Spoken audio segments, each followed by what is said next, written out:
The little girl walked into Mercy General clutching a frayed teddy bear and an invisible weight on her tiny shoulders. Her name was Sophie Williams, just 7 years old, with freckles like scattered stars and eyes that didn't sparkle like a child should. They held something older, something broken. Next to her was a man in his late 30s. He called himself her uncle. He gave the nurse a tight smile and spoke for her. "Bike accident," he said. "Scraped up her arms and ribs. She's a bit shaken, that's all." But Sophie didn't nod. She didn't speak. She just hugged the teddy bear tighter. Dr. Emily Carter had seen hundreds of injuries in her years at the hospital. Skateboard mishaps, treehouse falls, and sometimes the silent screams that weren't written in charts. And when she saw Sophie, how she winced at touch, how her shoulders flinched when the man raised his voice. Her gut told her this wasn't a bike accident. She knelt beside the exam table and smiled gently. "Hi, Sophie. I see your bear. What's his name?" Sophie looked up for the first time. "Mr. Patches." "Would it be okay if I talked to Mr. Patches for a minute?" There was a beat of silence, and then Sophie nodded. Dr. Carter leaned close. "Hi, Mr. Patches. Can you tell me what really happened?" The little girl's lips trembled and her voice came through, not from her mouth but from behind the veil of make-believe. "He hurts me. When Mommy's gone, he says it's a secret game, but I don't like it." The words spilled like a whisper, but they shattered the room. Dr. Carter's heart clenched. Her fingers stilled. Behind her, the man who claimed to be Sophie's uncle stood frozen, unreadable. "Thank you for telling me, Mr. Patches," Dr. Carter said softly. She turned her eyes back to Sophie. "You did something very brave." In that moment, a silent shift occurred. Sophie was no longer just a patient. She was a child caught in the unthinkable, finally reaching out from the shadows. And for the first time, someone reached back. The days that followed Sophie's quiet confession were a blur of movement, paperwork, and hushed conversations. While her words had been whispered through Mr. Patches, the consequences of what she'd shared roared like a tidal wave through the hospital. Dr. Emily Carter didn't leave Sophie's side that day. She called in Laura Bennett, the hospital's most trusted child protection social worker. Together, they kept Sophie in a secure exam room away from Marcus, the man who claimed to be her uncle. Security was alerted. The man was kept from leaving until authorities arrived. Sophie remained mostly silent. She answered a few questions through Mr. Patches, but spent most of the time curled in a chair, staring at the floor, her bear pressed tightly to her chest. The only time she looked up was when Dr. Carter returned with a cup of warm cocoa and a blanket printed with stars. Sophie took it without a word, her fingers trembling.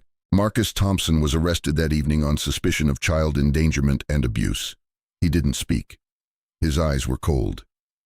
When police let him out in handcuffs, he didn't look back at Sophie. But Dr. Carter saw it. The way Sophie shrank into her seat, hiding behind Mr. Patches, her small body trying to disappear. That night, Sophie was placed into emergency foster care with a couple named the Hendersons, gentle, older foster parents who had taken in children from trauma before. Dr. Carter and Laura ensured that Sophie left the hospital with all the essentials: clothing, comfort items, and her bear. Laura bent down and looked Sophie in the eye before she left. "Sweetheart, we believe you. You did the right thing, and you are safe now." Sophie didn't answer, but her grip on Mr. Patches loosened. Over the next few weeks, Dr. Carter found herself thinking about Sophie constantly. She'd been trained to maintain emotional distance, but something about Sophie broke through her armor. Maybe it was the quiet bravery.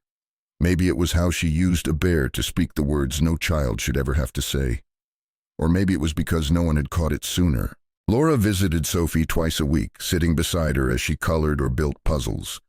Slowly, Sophie started to speak more, still softly, still mostly to Mr. Patches, but the walls were lowering. "I'm not scared at night anymore," Sophie said one afternoon, without prompting. "Mrs. Henderson makes night lights. Mine is shaped like the moon." Laura smiled gently. "That sounds beautiful." Sophie nodded. "Mr. Patches likes it too." The legal process was long. There were depositions, evaluations, interviews. Laura worked hard to ensure Sophie didn't have to relive her trauma repeatedly. Dr. Carter provided her medical testimony. The Hendersons offered unwavering support, even as Sophie navigated nightmares and therapy sessions. But amid the darkness, something remarkable began to bloom. Sophie asked to write letters. Not to Marcus, not to her biological mother, who had been absent for most of her young life. She wanted to write letters to kids like her. "I want them to know it's okay to be scared," she told Laura, "but also that it's okay to tell." And so they began a ritual. Every Sunday afternoon, Sophie and Mrs. Henderson sat at the kitchen table and wrote letters, simple notes on colorful paper that Laura would pass along, anonymously, to child advocates and shelters. Notes like, "It's not your fault, you are not bad, you are very, very brave. If you feel yucky inside, that means something's wrong, please tell someone. Even if it feels like no one will believe you, someone will, I did." Dr. Carter kept one of those notes in her desk drawer. On hard days, she'd read it and remember why she did this work. Months passed. Sophie's eyes regained their light. She began drawing again, pictures of trees and sunshine, of Mr. Patches wearing a superhero cape. She smiled more. She started 3rd grade at a new school with supportive teachers and a therapy dog named Scout. One afternoon, as Laura watched her run through the park, chasing bubbles with other foster kids, she turned to Dr. Carter, who had joined them. "Do you think she'll ever forget?" Laura asked. Dr. Carter shook her head gently. "No, but I don't think she needs to. I think she'll grow around it, and maybe she'll help others grow too. Because sometimes the strongest voices come from the quietest children. And sometimes healing begins with the courage to whisper the truth, through the worn-out seams of a stuffed bear who always listens." The Henderson home didn't look like much from the outside, just a modest 2-story with blue shutters and a white porch swing that creaked in the wind.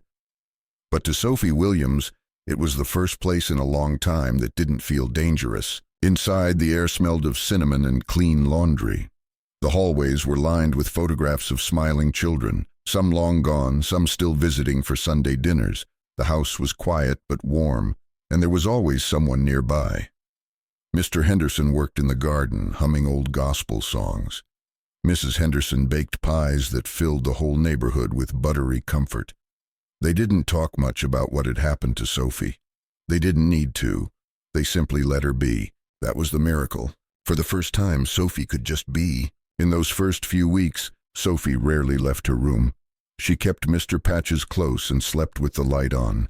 She refused to go to school, wouldn't speak to neighbors, and flinched at every unexpected noise. But the Hendersons never pushed. They gave her space, gently offering routines. Pancakes on Wednesdays, gardening on Saturdays, movie nights every Friday. Bit by bit, those small rituals built a bridge between silence and healing. One morning, Sophie followed the smell of blueberry muffins into the kitchen. She didn't say anything, just sat down and waited. Mrs. Henderson placed a plate in front of her with 2 muffins and a folded napkin shaped like a rabbit. "You don't have to eat," she said. "You can just sit with me." Sophie took a bite. That day she helped roll out pie dough. That evening she sat next to Mrs. Henderson on the porch swing, and when a police siren echoed in the distance, Sophie didn't run. Therapy started soon after. Her therapist, Dr. Ramirez, used play-based trauma therapy, sand trays, finger puppets, coloring books, and of course Mr. Patches. Sophie didn't talk at first, but she drew. She drew a house with no windows. She drew a girl with no mouth. She drew a bear with bandages. Dr. Ramirez listened to all of it, and one day Sophie handed her a picture that simply said, "Thank you for seeing me." From there, progress quickened. She started school part-time, accompanied by an emotional support dog named Scout. At first, she didn't speak to anyone but her teacher, but the children were kind. One boy shared his crayons. A girl named Lila saved her a seat every day at lunch. Slowly, Sophie re-entered the world. One afternoon during art class, she painted a picture of Mr. Patches as a superhero. Underneath, in bold red letters, she wrote, "Brave doesn't mean not scared, it means you do it anyway." That painting now hangs in Dr. Carter's office. Dr. Emily Carter never stopped checking in. She and Laura Bennett took turns visiting Sophie once a month. They watched her play hopscotch in the driveway and draw chalk hearts on the sidewalk. And every time they left, Sophie waved. Not always with a smile, but always with presence. She wasn't disappearing anymore. At school, Sophie began sharing her story, in pieces, always on her terms. Her guidance counselor helped her start a small project, a book of letters to kids who felt invisible, letters she had once written at the Hendersons' kitchen table, now bound together in a colorful scrapbook. "It's okay to feel broken," one page read. "Broken things still shine in the sun." She named the book The Brave Bear Chronicles. One spring evening, the Hendersons hosted a community barbecue. It was nothing fancy, just folding chairs, sweet tea, and too much potato salad. Sophie stood beside the swing set, clutching a copy of her book. Officer James Holloway was there too, having heard about the event through Dr. Carter. When he saw Sophie, he smiled and knelt down. "Mind if I read that?" he asked. Sophie handed it to him, then whispered, "Page 15 is my favorite." He opened it. The page read, "To the police officer who stayed kind when I was afraid. Thank you for not making me talk when I couldn't. Thank you for being gentle with a scared little girl." His throat tightened. "I think this is my favorite page too." That night, Sophie helped Mrs. Henderson pack up the leftover desserts. As she placed foil over a tray of brownies, she turned and said, "I want to be a helper too, like Dr. Carter, like you and Laura, like Mr. Henderson when he fixes broken toys." Mrs. Henderson smiled. "You already are, sweetheart, just by being you." Sophie didn't look away this time. She nodded. Because healing doesn't always come in grand gestures. Sometimes it's a pie shared in silence, a chalk heart on pavement, or a brave little girl learning she doesn't have to be invisible anymore. She never had to be. By the time autumn swept its golden brush across the trees in the Hendersons' neighborhood, Sophie Williams had found her voice. Not just in whispers to Mr. Patches or carefully chosen words to her therapist, but in a way that echoed. It started with a school assembly. The topic was heroes in our community. Students were encouraged to dress as someone they admired. While many wore capes or firefighter hats, Sophie arrived in a tiny white coat and carried a stethoscope made of yarn. She walked onto the stage holding Mr. Patches, who wore a paper badge that read, "Brave Listener." When it was her turn to speak, Sophie paused. The gym fell silent. Rows of second graders looked at her, fidgeting. Her knees shook. But then she glanced at the front row. Mrs. Henderson, Dr. Carter, and Officer Holloway sat side by side, smiling with eyes full of belief. Sophie took a breath and stepped up to the microphone. "My hero is someone who listens," she said, her voice quiet but clear. "She didn't tell me I had to be brave. She just helped me remember that I already was." The applause that followed wasn't thunderous. It was warm, gentle, the kind of clapping that says, "We see you." From that moment, Sophie began to be invited to speak more, always with adults by her side. Her words became bridges, bridges for other children still afraid to speak, bridges for adults who didn't know how to ask the right questions. Dr. Carter, inspired by Sophie's growing courage, worked with Laura Bennett to launch a new hospital initiative called the Brave Voices Project, a program focused on trauma-informed care for young abuse survivors. Sophie, with permission and support, became their first ambassador. She didn't share the details of her story. That part remained hers. But she stood at events and read letters from her Brave Bear chronicles. She drew pictures that hung in therapy rooms. She helped create safe corners in pediatric clinics, small nooks filled with soft pillows, art supplies, and yes, teddy bears. One day, during a press tour of the children's wing, a young boy clung to his mother's leg, too afraid to speak. Sophie approached slowly, crouched down, and offered Mr. Patches. "He listens," she said.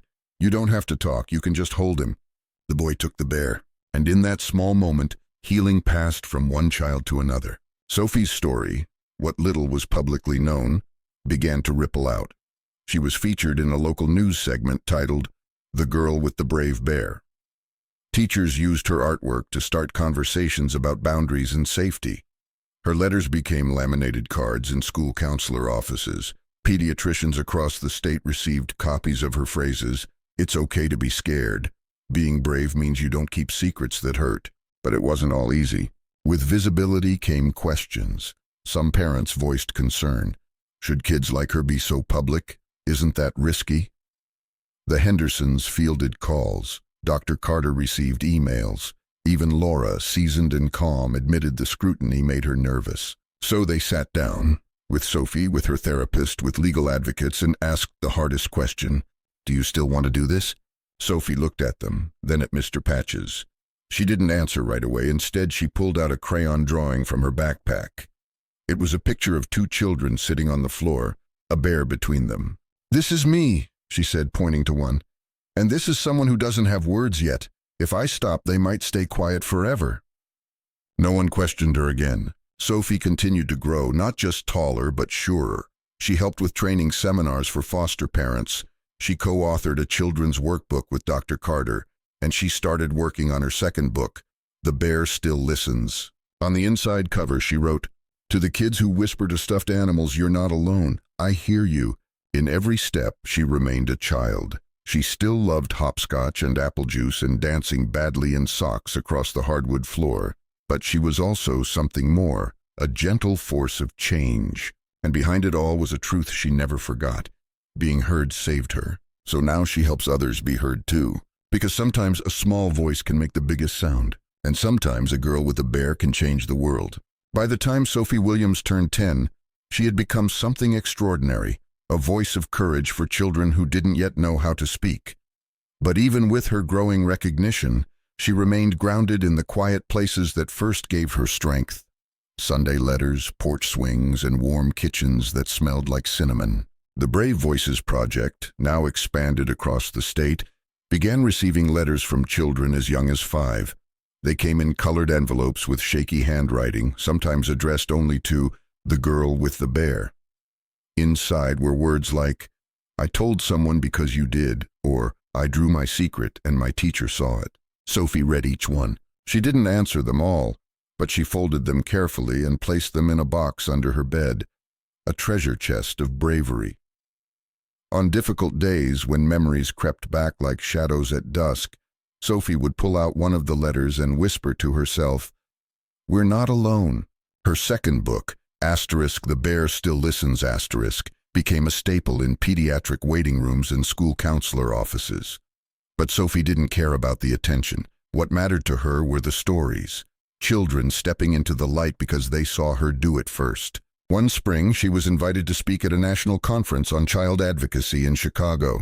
It was the biggest crowd she'd ever faced. Hundreds of therapists, foster parents, teachers, and advocates gathered in a ballroom filled with round tables and murmured conversation. Sophie stood backstage in a pale blue dress holding Mr. Patches and a note card she'd rewritten 3 times.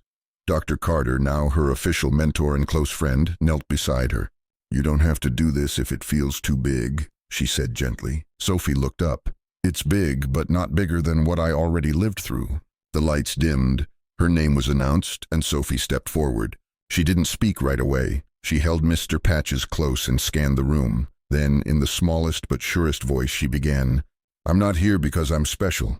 I'm here because I was believed. I'm here because someone asked the right question, because someone listened without rushing me, because a bear helped me speak." The room was silent, every heart leaning in. Sophie continued, sharing how important it was to recognize the subtle signs, to make space for silence, and to never underestimate a child's ability to communicate even without words. She didn't tell the full story of what happened to her. She didn't need to. Her presence told enough. When she finished, the applause didn't come all at once. It rose slowly, steadily, like the rising sun. It wasn't polite, it was moved. Afterwards, people waited in line just to thank her. A teacher wept, a social worker asked for copies of her book. One man, a pediatrician from Texas, said, "I missed it once, I won't miss it again, because of you." That night, Sophie and Dr. Carter sat in their hotel room with takeout and fuzzy socks. Sophie swung her feet off the bed, looking down at Mr. Patches. "Do you think I'm helping?" Dr. Carter didn't hesitate. "You already have, and tonight you gave everyone permission to try a little harder." Sophie nodded, quiet, because that was her way. Back home, the Hendersons surprised her with a cake that read, "You make bravery contagious." They didn't throw a party, just candles, hugs, and one extra scoop of ice cream. Later that week, Sophie visited a new shelter for children in crisis. The walls were painted with murals, sunflowers, stars, and bears. In the corner sat a small reading nook labeled Sophie's Corner, filled with books, beanbags, and teddy bears of every shape. A little girl sat cross-legged in the nook, flipping through *The Bear Still Listens*. She didn't notice Sophie at first, so Sophie sat down beside her. The girl looked up. "That bear looks like mine," she whispered. Sophie smiled. "Mine's named Mr. Patches. He listens real good." The girl nodded. "Mine, too." No more words were needed, because sometimes hope is passed not in speeches but in silence. And sometimes a child who once whispered to a bear becomes the reason another child finds their voice. As Sophie Williams entered her teenage years, the world she once feared had become the world she was helping shape. By 13, she had sat on panels with legislators discussing trauma-informed policies for public schools. At 14, she gave testimony, quiet but unwavering, before a state education committee about the importance of mental health counselors in every elementary building. And by 15, she was mentoring younger survivors, not with lectures but with crayons, silence, and her signature question, "Do you want to tell me through your drawing?" But it was what she did outside the spotlight that truly defined her. Sophie still lived with the Hendersons, though by now she simply called them Mom and Dad. Their home remained a sanctuary, pies cooling on windowsills, rain tapping against the roof, the scent of lavender always lingering near Sophie's room. Mr. Patches, though patched a few more times, still sat on her bed, his button eyes worn but watching. She had grown taller, her voice a little stronger, her presence still gentle. At school she excelled quietly, often tutoring kids who struggled in reading or helping mediate when tensions flared in the lunchroom. Teachers described her as calm, empathetic, and fierce when needed. One counselor called her an old soul with a steel spine. Despite her accolades, Sophie remained humble. When reporters called, she redirected them to the Brave Voices Project or to shelters that needed funding more than she needed features. When offered speaking gigs that paid more than her family's monthly income, she often said no, unless the event directly supported children's mental health programs. Because Sophie hadn't set out to be an advocate. She had set out to be safe. And once she was, she simply refused to keep that safety to herself. In her sophomore year, Sophie co-authored a curriculum with Dr. Carter and Laura Bennett titled, "When Words Are Hard, Helping Children Speak Through Play." It was distributed to over 200 schools and adopted by pediatric hospitals in 3 states. The lessons were simple but revolutionary: how to listen for what isn't said, how to build trust before expecting truth, and how to recognize healing not in timelines, but in small milestones. A laugh, a drawing, eye contact. The curriculum included one quote from Sophie at the top of every chapter. "You don't need to fix us, just believe us, that's where the fixing starts." Meanwhile, Sophie's home life remained grounded. She walked the dog, helped neighbors with groceries, babysat kids who now carried their own teddy bears to sleepovers. She even started volunteering at a summer camp for children who had experienced loss or abuse, helping lead art therapy sessions and nighttime story circles. One night at camp, under a canopy of stars, a little boy asked her, "Are you the girl with the bear?" Sophie smiled. "I still am." He leaned against her arm. "My bear's name is Captain Strong." Sophie tucked a blanket around him. "Sounds like a very good listener." The boy nodded sleepily. "He says you're brave." Sophie looked at the stars and whispered, "Only because someone braver listened first." By the time she turned 16, Sophie was already applying for internships in child advocacy. But she wasn't rushing. She knew healing wasn't a race, it was a rhythm. She still had hard days. Sometimes she didn't sleep. Sometimes a scent or a sound took her back to places she'd rather forget. But now she had tools, support, and more importantly, she had voice, not just for herself, but for the children coming after her, because Sophie never believed her story was meant to end with her safety. She believed it was meant to begin with someone else's. And in every word she spoke, every drawing she hung, every time she handed Mr. Patches to a trembling hand, she built something stronger than memory. She built hope. Hope that speaks. Hope that listens. Hope that, like Sophie, chooses to stay when silence would be easier. And in doing so, she redefined what it means to survive. Not as a label, but as a legacy. By 17, Sophie Williams had lived through what many wouldn't survive, and then she turned it into something beautiful. On a rainy evening in late October, she was invited to speak at a foster care fundraiser hosted in a cozy, string-lit barn just outside Atlanta. It wasn't a glamorous event, just local families, caseworkers, a few volunteers, and one girl in a soft green sweater standing beside a table of apple cider and caramel cookies. When she stepped up to the small wooden stage, Sophie didn't read from notes. She didn't bring Mr. Patches. She just looked at the audience and said, "When I was 7, I thought no one could hear me. I thought my words didn't matter, but someone listened. A doctor, a foster mom, a police officer, a bear." A few chuckles broke the quiet, but tears followed quickly. "Now," she continued, "I listen too, to kids who draw their pain, to teenagers who flinch at kindness, to adults who still carry the silence they grew up with. If you ask me what changed my life, it wasn't being rescued, It was being asterisk believed. Asterisk. She paused. You don't have to be a hero. Just show up, just listen, just stay. After the event, an older woman approached Sophie and whispered, You gave words to something I've carried for 50 years. Thank you. Sophie held her hand and said, It's never too late to be heard. Life lesson from Sophie's story. The greatest gift we can give one another is presence. Not answers, not fixes, but presence. Especially for those who have been silenced. Sophie reminds us that healing begins with being seen, being heard, and being believed. Her journey teaches us that even the quietest voice can change a life, even if it trembles, especially if it trembles. So if you're carrying pain, know this: you matter. And if you meet someone who's afraid to speak, be their listener. You don't need degrees or titles, you just need heart. Because sometimes all it takes is one person staying long enough to say, I believe you. Asterisk. If Sophie's story touched your heart, leave a comment below. Have you ever needed someone to listen? Or asterisk been asterisk that someone for someone else? Don't forget to asterisk subscribe asterisk to our channel for more stories that restore hope and remind us what really matters. And hit the bell so you never miss a story that could change a life.